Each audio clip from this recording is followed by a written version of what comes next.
Hey guys, मैं हम्पी के विट्ठल मंदिर में हूँ और मैं आपको म्यूजिकल पिलर्स का रहस्य दिखाने जा रहा हूँ। यह संरचना म्यूजिकल हॉल अब मरम्मत के लिए बंद कर दी गई है। हालांकि मैं इन खंभों से वास्तविक आवाज को निकालने में कामयाब रहा। यहाँ एक खंभा है जिसमें एक आदमी प्राचीन ढोल बजाते हुए दिखता है। अगर आप इसे टैप करते हैं तो आपको इन ड्रम की आवाज सुनाई देगी।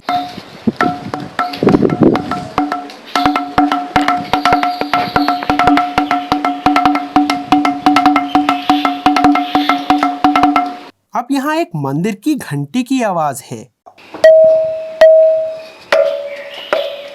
और यहाँ एक स्कूल की घंटी की आवाज है।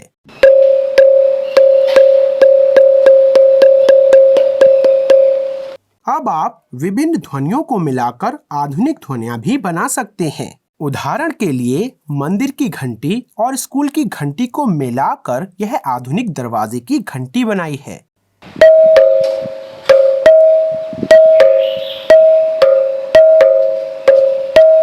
ये अलग अलग स्तंभ अलग अलग ध्वनियां कैसे उत्पन्न करते हैं, लेकिन यह कुछ भी नहीं है। जब आप इस स्तंभ को लेते हैं जो एक पत्थर से बना है और उस पर छोटे छोटे स्तंभ खुदे हुए हैं। हालांकि यदि आप उन पर टैप करते हैं तो वे भारतीय शास्त्रीय संगीत में संगीत के पैमाने के 7 स्वर बनाते हैं, जो पश्चिमी दुनिया में डो रे मी फा सोल ला टी के समान है।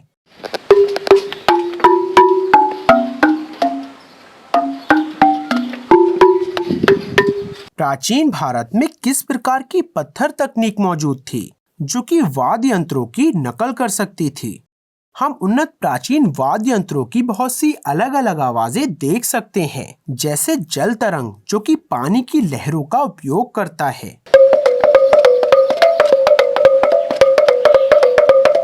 घाटम जो टेराकोटा के बर्तनों का उपयोग करता है,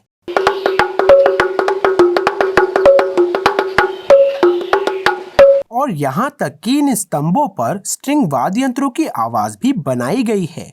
ये स्तंभ जो कि एक ही सामग्री ग्रेनाइट से बने हैं, कैसे अलग आवाजें बनाते हैं? क्या यह संभव है कि प्राचीन बिल्डरों ने किसी तरह इन खंभों के अंदर छेद कर दिया हो? क्योंकि एक ही आकार की एक ही सामग्री से अलग अलग आवाजें निकालने का एकमात्र तरीका है कि इसके घनत्व को बदल दिया जाए। तो क्या इन खंभों के अंदर छेद हैं जिससे विभिन्न आवाजें निकलती हैं?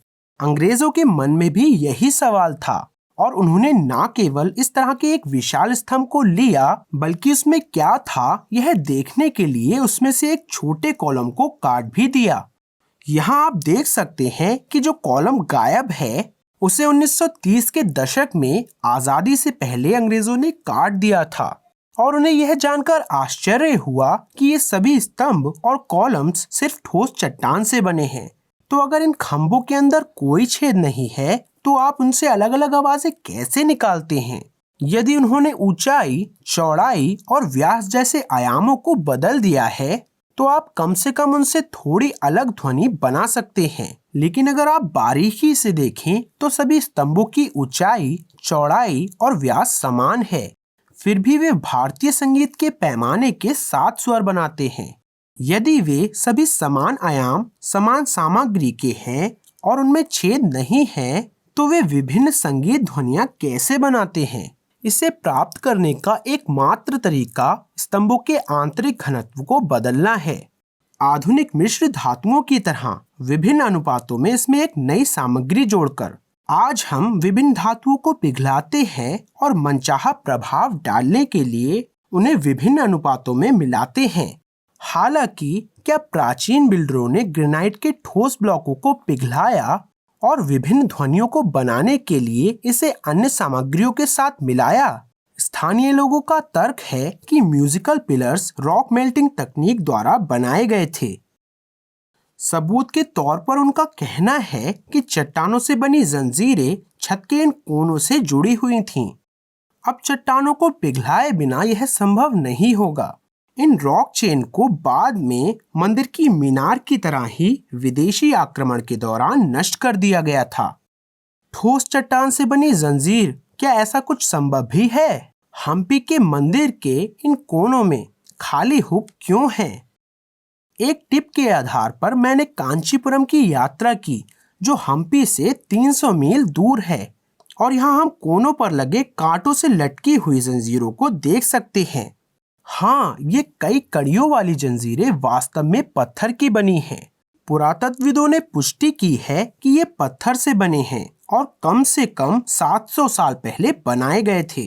प्राचीन औजारों से कोई इन पत्थर की जंजीरों को कैसे बना सकता है? आज भी आधुनिक मशीनों से ऐसी तकनीक संभव नहीं है।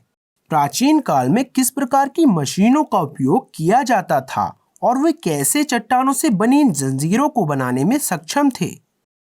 लेकिन यह मुख्य समस्या नहीं है। समस्या यह है कि जहां पत्थर की जंजीरें बलुआ पत्थर से बनी हैं, वही छत ग्रेनाइट ब्लॉक से बनी है।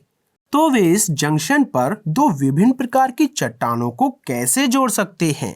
हम इस तथ्य को जानते हैं कि चट्टानों को पिघलाए बिना यह असंभव है। लिंक का उपयोग करके दो अलग अलग सामग्रियों को जोड़ने का कोई तरीका नहीं है। तो ये रॉक चेन साबित करते हैं कि प्राचीन बिल्डरों ने वास्तव में चट्टानों को पिघलाया और आधुनिक मिश्र धातु की तरह इसके घनत्व को बदल दिया। अब हम्पी के म्यूजिकल पिलर्स पर वापस चलते हैं। हम यह सुनिश्चित कर सकते हैं कि रॉक चेन एक समय पर म्यूजिकल हॉल की छत से लटक रही थी, वरना हुक की कोई आवश्यकता नहीं है। अब म्यूजिकल पिलर्स बनाने के लिए हमें न केवल रॉक मेल्टिंग तकनीक की आवश्यकता है, बल्कि ध्वनियों की व्यापक समझ की भी आवश्यकता है। क्या आधुनिक समय के वैज्ञानिकों की तरह प्राचीन बिल्डरों को ध्वनि की गहरी समझ थी? आज हम ध्वनि और कंपन को समझने के लिए साइमेटिक्स नामक तकनीक का उपयोग करते हैं। जब विभिन्न संगीत स्वरों और कंपनों को साथ मिलाया जाता है, तो विभिन्न ज्यामितीय पैटर्न उभर कर आते हैं। क्या यह संभव है कि प्राचीन निर्माता भी साइमेटिक्स का प्रयोग कर रहे थे? और इससे भी महत्वपूर्ण बात यह है कि क्या ये पैटर्न हम्पी के मंदिर में उकेरे गए हैं? यहाँ आप देख सकते हैं कि हम्पी की मंदिर की छत पर सेमेटिक पैटर्न खुदे हुए हैं। ये नक्काशी स्पष्ट रूप से संगीत नोट्स के पैटर्न के समान है। प्रत्येक संगीत नोट एक निश्चित पैटर्न बनाता है और म्यूजिकल हॉल की छत अलग अलग पैटर्न से भरी हुई है।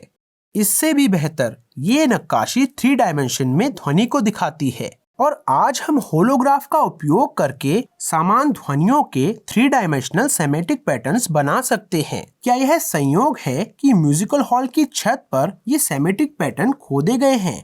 छत पर इन अलग अलग पैटर्न्स को बनाने के लिए प्राचीन बिल्डरों ने और अधिक कष्ट क्यों उठाए? और भी दिलचस्प बात यह है कि म्यूजिकल हॉल बंद है क्योंकि लोगों ने खंभों को चाबियों और सिक्कों से टैप करके इसे खराब कर दिया है, जबकि प्राचीन काल में संगीतकारों ने इन स्तंभों पर टैप करने के लिए विशेष रूप से चंदन की लकड़ी का इस्तेमाल किया था। और यदि आप इस साइमेटिक पैटर्न को करीब से देखते हैं, महिलाएं एक घेरे में खड़ी हैं और डंडों से टैप कर रही हैं, और उनके द्वारा बन रही ध्वनि कैसी दिखती है वह बीच में दर्शाया गया है।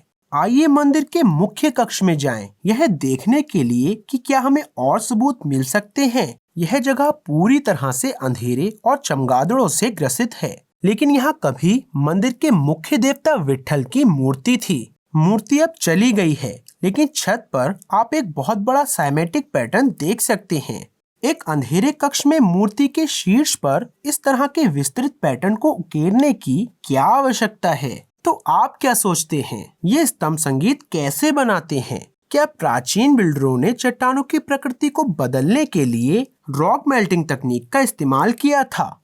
ग्रेनाइट हुक से जुड़े बलुआ पत्थर से बने इन रॉक चेन को हम कैसे समझा सकते हैं? रॉक मेल्टिंग तकनीक के बिना यह लिंक कैसे संभव है? एक ही आयाम के स्तंभों वाली एक चट्टान 7 अलग अलग नोट्स कैसे बना सकती है?